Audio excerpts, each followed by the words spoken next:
Episode 23 With great power comes great responsibility. दतने दिनों तक एई teachers के तीखे और कर्कश आवाज की सभी स्टूडेंट्स को आदत लग गई थी। नई खूबसूरत टीचर की मधुर आवाज ने स्टूडेंट्स को मंत्रमुग्ध कर दिया था। ऐसी मीठी आवाज आते ही क्लास के बच्चों की नींद और थकावट सब इडमंतर हो गई। क्लास के सभी स्टूडेंट्स टकटकी लगाए नई टीचर को ही देख और सुन रहे थे, मानो एक पल भी मिस ना करना चाहते। स्ट्रीट नई टीचर अम्निका ने नीले रंग की कमीज और सलवार पहन रखा था, जिसपे सफेद रंग का दुपट्टा उनकी सुंदरता को न केवल निखार रहा था बल्कि ये साफ साफ पता चल रहा था कि वो अपने काम को लेकर कितनी कॉन्फिडेंट है। मेंस, आपके मैजिक अवेकनिंग को हुए 8 महीना बीत गया है। आप में से बहुत से ऐसे लोग होंगे जो अपने मैजिक को यूज कर पाने के बहुत करीब होंगे। मालूम है 8 महीने का टाडम काफी नहीं होता अपने 9 स्टार्स को कंट्रोल करने के लिए, और खासकर आप जैसे प्यारे बच्चों को तो और मुश्किल आ रही होगी अपना स्टार्स को कंट्रोल करने में। पर घबराने की कोड़दड़ बात नहीं है, ये सब नॉर्मल है। स्कॉलर मैजिशियन को अपने मैजिक को यूज करने में काफी टाडम लगना एक आम बात है। स्टडीज के मुताबिक अवेकनिंग के बाद फर्स्ट मैजिक यूज करने में लोगों को लगभग 1 साल का समय लग जाता है। अंबिका मेंस, आप लोगों को ये बात समझनी होगी कि मैजिक को यूज कर पाना ये नहीं दर्शाता कि आप अथाह शक्तियों के स्वामी हो गए हैं। अपने शक्तियों को सही से कंट्रोल करना और अच्छे काम के लिए उसका इस्तेमाल करना आपको बड़ा बनता है। आपको बहुत लोगों ने बताया होगा कि मैजिशियन की समाज में बहुत डुज्त होती है, पर क्या आप लोगों को पता है कि मैजिशियन की इतनी डज्त क्यों होती है? अंबिका मैम, वो डसलिए क्योंकि मैजिशियन ही है जिन्होंने 10 दुनिया में मानवता के अस्तित्व 5 की रक्षा की है। आपको पता है कि हम चारों तरफ से डेमन बीस्ट से घिरे हुए हैं और ये डेमन बीस्ट ह्यूमन टेरिटरी पर लगातार हमला करते रहते हैं। उस वक्त मैजिशियन ही है जो इन डेमन बीस्ट से हमारी रक्षा करते हैं। इसलिए आपको ये हमेशा याद रखना चाहिए कि बड़ी ताकत के साथ आती है बड़ी जिम्मेदारियाँ। आप सब होनहार स्टूडेंट्स ही हमारे देश के सुनहरे भविष्य का कल हो। अंबिका मैम, अभी आप सब छोटे हो, इसलिए आप सबको अपने मैजिक पर पूरा कंट्रोल होना बहुत जरूरी है। अगर आपकी फाउंडेशन मजबूत होगी तो आप अपनी मैजिक को पूरी क्षमता से इस्तेमाल कर पाओगे। मैं आशा करती हूँ कि आप सभी लोग मन लगाकर अपनी मैजिक फाउंडेशन और कल्टीवेशन को मजबूत बनाओगे। टीचर का ऐसे साफ और सहज रवैये ने क्लास के सभी बच्चों में एक नया जोश भर दिया। अब वो बच्चे भी जो ध्यान में बैठने से कतराते थे या फिर मैजिक कल्टीवेशन उन्हें बोरिंग लगती थी, उन्होंने भी खूब मेहनत करने का मन बना लिया। मैजिक थ्योरी की क्लास ऐसे ही कब बीत गई किसी को पता ही नहीं चला। अंबिका मैम ने क्लास के सभी बच्चों को उनके स्टार को अच्छे से कंट्रोल करने और अपनी फाउंडेशन को और मजबूत करने के बहुत अच्छे टिप्स दिए, जिनसे क्लास के बच्चों को आगे चलकर बहुत फायदा होने वाला था। अंबिका मैम, ओके बच्चों, अब क्लास खत्म हो गई, पर आप लोगों से फिर मुलाकात होगी प्रैक्टिस फील्ड पर, क्योंकि आपके मैजिक प्रैक्टिस की क्लास भी मैं ही लेने वाली हूँ। इस वजह से जिन स्टूडेंट्स को ध्यान लगाने या फिर अपने स्टार्स को कंट्रोल करने में कोई दिक्कत हो, वो सब प्रैक्टिकल क्लास में मुझसे पूछ सकते हैं। क्लास खत्म होने के बाद भी सारे बच्चे नई टीचर के बारे में ही बात कर रहे थे। लड़कों के लिए अंबिका मैम किसी अप्सरा से कम नहीं थी, जबकि कुछ लड़कियों के लिए अंबिका मैम उनकी आइडियल बन चुकी थी। पर क्लास में एक ऐसी लड़की भी थी जिसे अंबिका मैम को देखकर बहुत चिढ़ हो रही थी, और उस लड़की का नाम था आरती। आरती मन ही मन अपने आप को ये समझती क्या है, क्लास में सज के तो ऐसी आई है कि मानो पढ़ाने नहीं बल्कि अपने स्वयंवर में आई हो। और इन लड़कों को तो देखो, ये तो ऐसे पगलाए हुए हैं जैसे इनको इनकी ड्रीम गर्ल मिल गई हो। आरती को इस तरह की टीचर बिल्कुल पसंद नहीं थी जो दिखावा करती थी और क्लास में पढ़ाने की जगह सज के आना पसंद करती थी। आरती के मुताबिक टीचर में क्लास में आज जो कुछ भी पढ़ाया वो तो एक आम आदमी को भी पता होता है, और डेमन बीस्ट का हमला और मैजिशियन के शपथ के बारे में कौन नहीं जानता। आरती, ये अंबिका मैम अपने चार्म का इस्तेमाल करके स्कूल में टिकना चाहती है, जो स्टूडेंट्स के लिए बिल्कुल अच्छा नहीं है। स्टूडेंट्स को कोई ऐसे टीचर की जरूरत है जो मैजिक थ्योरी और उसके इस्तेमाल के बारे में गहरी नॉलेज और समझ रखा हो, ना कि ऐसे जी अपने चरम से सबको दीवाना बनाती हो। इधर आरती के लिए अंबिका मैम की मौजूदगी खटक रही थी, तो वहीं आकाश डसी कशमकश में था कि अंबिका मैम में किस तरह मिला जाए, और क्या उसे भी ओल्ड मैन आकाश जैसे ही अंबिका मैम से भाई बहन जैसा संबंध रखना चाहिए, या फिर 10 जिंदगी को अपनी तरह से जीना चाहिए। आकाश मन ही मन बुदबुदा रहा था, मुझे क्या करना चाहिए। अंबिका मैन्स ने ओल्ड मैन आकाश की बहुत मदद की है, और ओल्ड मैन के मेमोरीज में ऐसी बहुत कम ही लोग थे जिसपे वो डटना भरोसा करता था।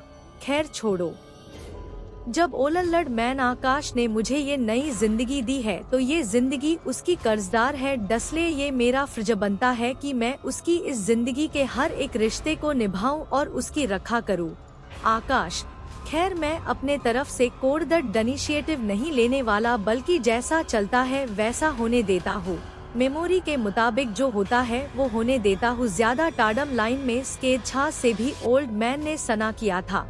आकाश के सोच से अनजान इधर आदर्श अंबिका मैम के पढ़ाए गए बातों के बारे में ही सोच रहा था। अंबिका मैम की बताई गई बातें आकाश के बताई गई बातों से काफी मिलती थी। जैसे आकाश ने और अंबिका मैम ने फाउंडेशन को मजबूत बनाने के बारे में जो बताया, या फिर स्टार्स को लिंक करने के बारे में जो बताया, वो सारी बातें आकाश के बताई गई बातों से काफी मिलती जुलती थी। अंबिका मैम ने जो स्टार्स और यूजर के लॉन्ग टर्म रिलेशनशिप बनाने के बारे में जो बताया, वो आकाश के स्टार टेमिंग तकनीक से काफी मिलती जुलती थी। आदर्श से रहा नहीं गया तो उसने आकाश से पूछ ही लिया, आदर्श, आकाश भाड़ क्या आने अंबिका मैम से पर्सनल कोचिंग ली है क्या? आदर्श की बातों ने आकाश के मन में चल रहे विचारों पे रोक लगा दी और वो आदर्श के तरफ देखने लगा। आकाश, नहीं तो। आदर्श, तो क्या फिर आप अंबिका मैम को पहले से जानते हो क्या? आकाश, नहीं, मैं भी तुम्हारी तरह अंबिका मैम से आज पहली बार मिल रहा हूँ। आकाश की बातें सुनकर आदर्श आकाश को अजीब नजरों से देखने लगा। आकाश, देख रोबिन, तेरे दिमाग में जो कुछ भी उल्टे सीधे ख्याल चल रहे हैं उसे निकाल दे और साफ साफ बोल, क्या पूछना चाहता है? आकाश की डांट सुन आदर्श नॉर्मल हो गया और पूछा, आप नई टीचर का नाम पहले से कैसे जानते हो? और तो और नई टीचर ने आज जो कुछ भी पढ़ाया उसकी काफी सारी बातें आपके स्टार टेमिंग तकनीक से मिलती है। आदर्श की बात सुनकर आकाश सकते में आ गया। आकाश को नई टीचर का नाम ओल्ड मैन आकाश की मेमोरीज से मालूम था, और स्टार्स कंट्रोल करने को जो भी तरीके ओल्ड मैन आकाश के एक्सपीरियंस थे वो अंबिका मैम से करीबी होने के वजह से उनके एक्सपीरियंस से कहीं ना कहीं इन्फ्लुएंस थे। आकाश के पास आदर्श के सवाल का कोई जवाब नहीं था, और वो कहता भी क्या कि उसे ये सब उसके फ्यूचर सेल्फ के मेमोरीज से पता है। आकाश, न्यू टीचर का नाम को मैंने जब अरविंद किसी से बात कर रहा था तो मैंने सुन लिया था, पर ऐसा जरूरी तो नहीं कि स्टार्स को कंट्रोल करने के तरीके एक जैसे ना हो। ये केवल एक संयोग है। अगर मैं अंबिका मैम को जनता तो उनकी पढ़ाड़ हर बात मेरे लकनीक से मैच करती, जो कि नहीं है। इसलिए तू इधर उधर की बातें मत सोच और अपनी ट्रेनिंग पर फोकस कर, नहीं तो मैं तेरी फिजिकल ट्रेनिंग की छुट्टियां अभी कैंसिल कर दूंगा। आकाश के बातें सुनकर आदर्श तुरंत लाइन पर आ गया और इस बारे में फिर आकाश से कोड बात नहीं की। आदर्श को शक तो था कि आकाश और अंबिका मैम एक दूसरे तो जानते हैं, पर वो ये बात बोलकर अपनी छुट्टियां नहीं कैंसिल करवाना चाहता था। आदर्श मन ही मन आकाश भाई, आप कुछ ना कुछ तो छिपा रहे हो। अगर आप सच में अंबिका मैम को नहीं जानते हो तो कुछ देर बाद प्रैक्टिकल क्लासेस में सब पता चल ही जाएगा। आकाश को पता था कि आदर्श के मन से शक अभी भी गया नहीं है, पर उसे इससे कोई फर्क नहीं पड़ता था। आखिर कोई इस तरह के बेतुके शक करके आखिर पा ही क्या लेगा। इसी तरह सारी क्लासेस धीरे धीरे खत्म हो गई और वो फिर प्रैक्टिकल क्लास का समय आ गया। सारे स्टूडेंट्स नई टीचर से दोबारा मिलने के लिए बहुत उत्सुक थे। प्रैक्टिस फील्ड कुछ और नहीं बल्कि कॉलेज का ग्राउंड ही था, जिसे कई सेक्शन में बांटा गया था ताकि अलग अलग ईयर के स्टूडेंट बिना किसी को डिस्टर्ब किए अपने मैजिक स्पेल्स की प्रैक्टिस कर सके। हर प्रैक्टिस सेक्शन को एक खास तरह के मैजिकल बैरियर से घेरा गया था ताकि सारी एक्स्ट्रा मैजिकल एनर्जी बैरियर के द्वारा अब्सॉर्ब हो जाए और किसी भी स्टूडेंट्स को इस एक्सेस एनर्जी ओवरफ्लो की वजह से कोई दिक्कत न आए। मैजिक बैरियर की संरचना और कार्यविधि काफी जटिल थी, जिससे देखकर समझा बिल्कुल मुश्किल था। अंबिका मैम, बच्चों ध्यान से देखो, मैं आज फायर एलिमेंट के बेसिक स्पेल फायर बर्स्ट को किस तरह इस्तेमाल करते हैं वो करके आपको दिखाऊंगी। आपको फायर बर्स्ट की पावर पर नहीं बल्कि मैजिक यूज करने के लिए स्टार्स को कैसे जोड़ते हैं, उनकी मदद से आपके स्टार डस्ट की पावर को कैसे चैनल करते हैं और अपने टारगेट पर किस तरह अपने मैजिक को फोकस करते हैं, आपको उस पे ध्यान देना है। अंबिका मैम, सभी एलिमेंट के मैजिक को परफॉर्म करने का तरीका बिल्कुल एक जैसा ही होता है, इसलिए आप लोगों की इसकी चिंता करने की कोई जरूरत नहीं है कि आप फायर एलिमेंट मैजिशियन नहीं हैं। इस वजह से आपको इससे कोई फायदा नहीं होगा।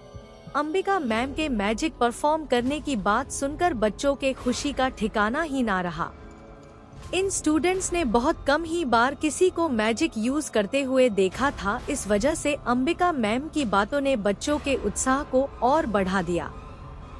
अंबिका मैम, फायर बर्स्ट ये फायर एलिमेंट की एलिमेंट्री स्किल है जो एक स्कॉलर मैजिशियन यूज कर सकता है। फायर बर्स्ट स्पेल के कुल 3 लेवल के स्पेल है जो स्कॉलर मैजिशियन अपनी पीक कल्टीवेशन लेवल पर परफॉर्म कर सकता है। डन अलग अलग लेवल की स्पेल की पावर उनके लेवल की ही तरह अलग अलग डिफेक्ट और पावर को रिप्रेजेंट करती है।